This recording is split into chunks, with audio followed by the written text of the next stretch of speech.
play turn NFT game, turn-based strategy, free-to-play, ito ang Icons of Theia.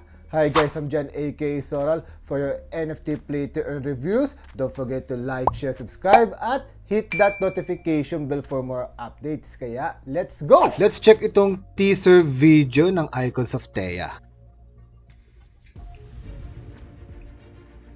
Ayun no, mayroon na agad na lore.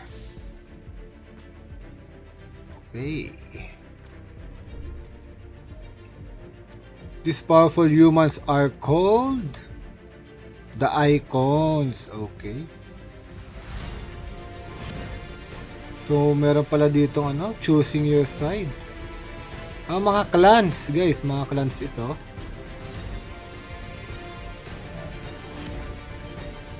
So, assemble your icons.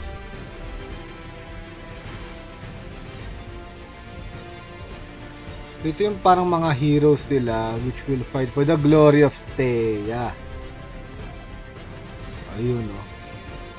Ganda o, parang turn-based strategy siya guys. Tama nga ako, turn-based. Free to play! NFT, true ownership. Icons of Theia. Wow.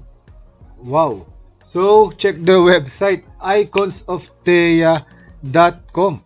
I am a fan of tactical turn-based strategy guys, kaya napa-wow na lang ako. At mapapawaw kayo dahil may giveaway ang Icons of Theia X Soral Trading. 14 days guys, 14 days pa ito from the recording of the video na 5 po ang mananalo ng character pack at mga skin. So yung dalawa dyan, mananalo ng worth 5,000 ng mga NFTs. Yung tatlo is worth ng mga 3,750 na NFTs. Ang gagawin lang itong lahat, no? Yung 11 ways to enter.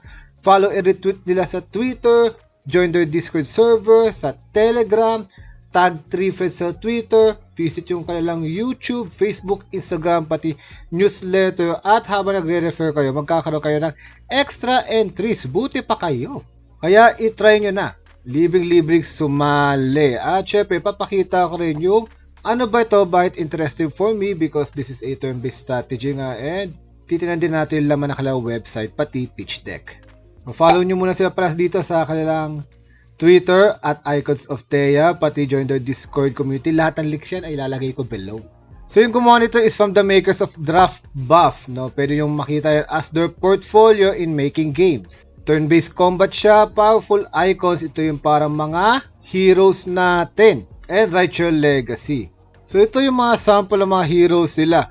Sabi nila magre-release pa sila every month. Ayan, no? Wow. So may 7 factions, so we can expect a minimum of 7 heroes, di ba? Ganda rin, no? Nung kanilang website makikita mo rin na pwede mo tingnan yung bawat lore ng mga clans na ito. Ayan, no? So ito naman ay Republic of Edria. So Jukur, Brainbridge, pati Halsful, parang Game of Thrones lang, no? Pati yung mapa nila. Medyo malayo pa guys yung pre-sale, 52 days pa. So this is a website reveal. Kaka-release lang ito ngayong araw na to sa pagka-record itong video na to. So ano ba tong Icons of Theia nito? Turn-based strategy game siya sa fantasy world ng Theia. Itong mga players will battle with each other in a tactical strategic matches to gain control over the continent. At syempre, free to play sila ay ng kanilang core values, accessibility. So malalaro ito sa PC and Mac, then they will be quickly moving to mobile version agad. Currently in development ito guys, no? They are aiming beta version sa mga early backers at around matagal pa, Q3 2022.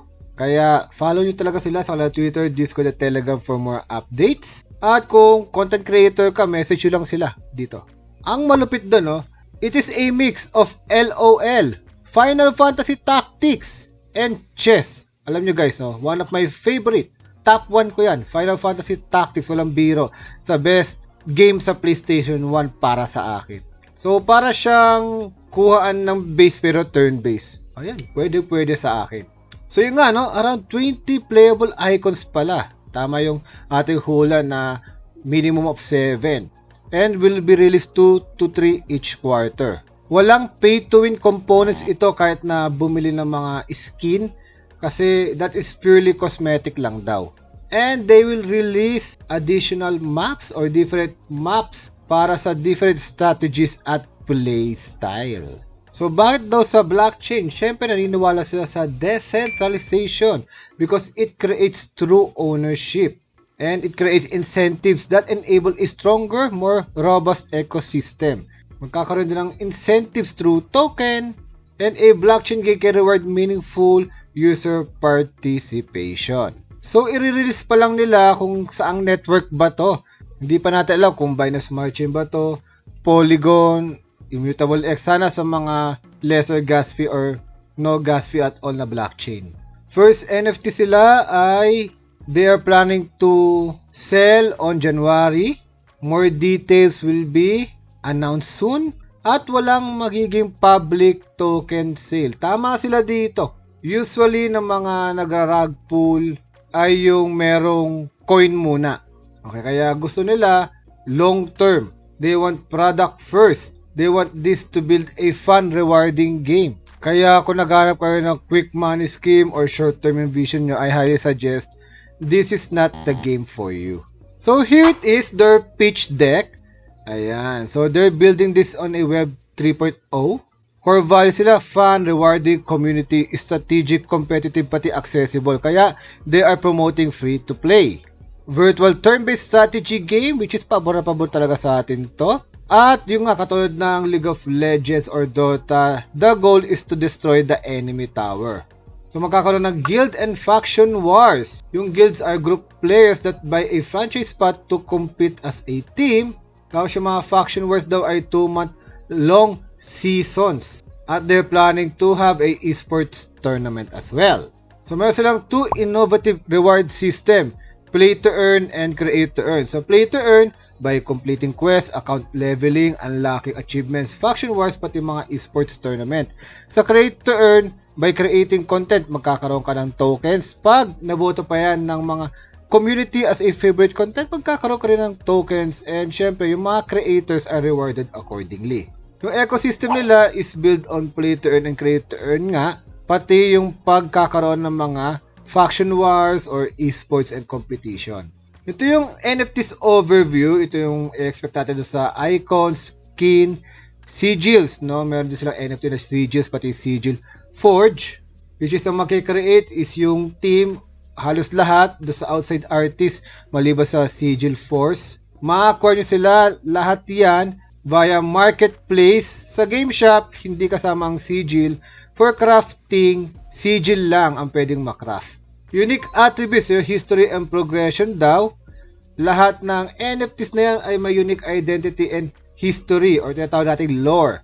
Wow, para tayo naglalaro ng PlayStation ito. May save, kaya pala naka-floppy disk yan kasi users can save memorable games into their token, compounding the value of the NFT over time. Tapos, meron din content platform.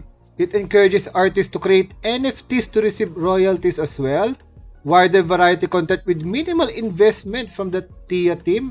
Tapos nag-encourage din sila ng network effects sa mga artists to incentivize and grow the TIA ecosystem. Paano kikita or game monetization? Syempre through selling on the game shop or marketplace. Fees to upgrade existing NFTs pati mga in-game items. No? That's how the game will be monetized. So ito yung timeline ng kanilang roadmap, no? Yeah, timeline and roadmap nga, 'di ba? So they're targeting the token and NFT sales, then after that the beta launch on Q3 2022.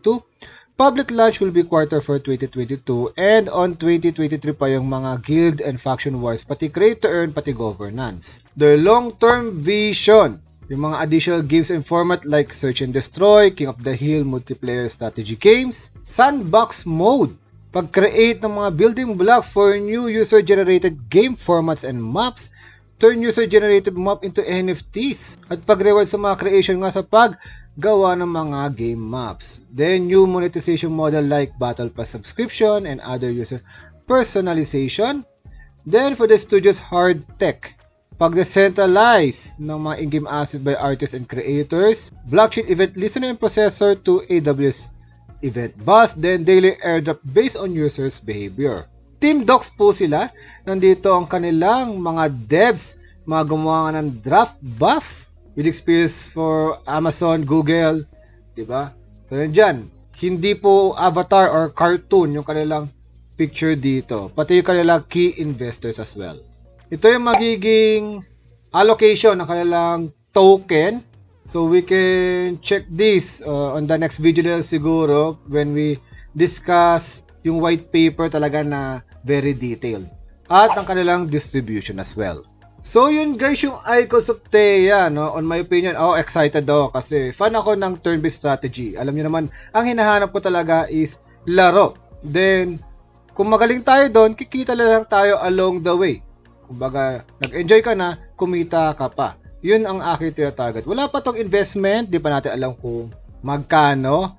Kaya I highly suggest, sali muna kayo dito sa ating giveaway para makauna kayo sa NFT na magkakaroon. I can't say right now to risk ka naman that you can afford to risk kasi wala pang i-risk dito. So in the near future, papakita natin kung magkano ba talaga yung possible na NFTs dito. Pero nabanggit nga natin, free to play ito. And also, we're expecting to enjoy this as well. So what do you think about the game, guys?